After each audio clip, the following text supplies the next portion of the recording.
భూమి జాగల పంచాదులల్లా అధికారులు న్యాయం చేస్తలేరని ఎంఆర్ఓ ఆఫీసుల ముంగట తీర్ల నిరసన చేస్తుంటారు బాధితులు.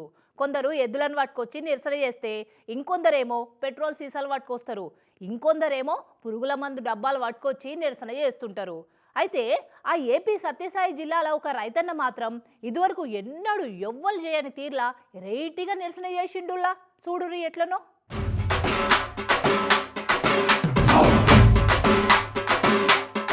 చెరువుల చాకిరేవు కాడ బట్టలు ఉతుకుతుండేమో అనుకునేరు ఈ సీన్ చూసి ఎంఆర్ఓ ఆఫీస్నే చాకిరేవు లెక్క మార్చిండు మహనుడు. సత్యసాయి జిల్లా కదిరి ఎంఆర్ఓ ఆఫీస్ కాడ జరిగిన నిరసన ముచ్చటిది.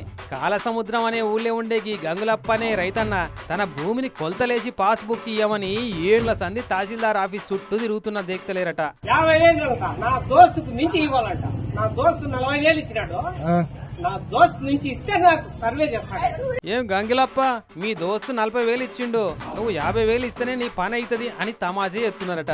నీకు ఇట్లయితే పని కాదు, కుక్క కాటుకు చెప్పు దెబ్బ అన్నట్టు లంచాలకు మరిగిన అధికారులకు బుద్ధొచ్చే తీర్లా ఆఫీస్ ముంగటనే చాకిరీ పెట్టి ఇటు బండ మీద బట్టలను అటు మాటలతోనే అధికారులను ఉతుకుడు పెట్టిండిగా.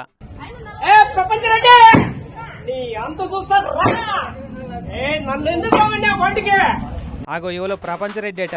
అమ్మ గంగులప్పు, బయటకు వస్తే వాళ్ళని కూడా బట్టలను కొట్టినట్టు బండకేసి కొడదామని.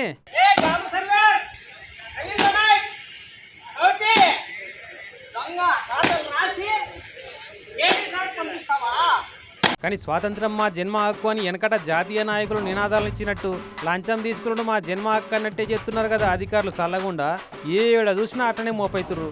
చిసి సిగ్గన లేకపాయ్ అడిగేతందుకు అని తిట్టి తాపిస్తున్నారట. గంగులప్ప చేసిన నిరసన చూసి నవ్వుకుంటా పోయిన పబ్లిక్ అంతా.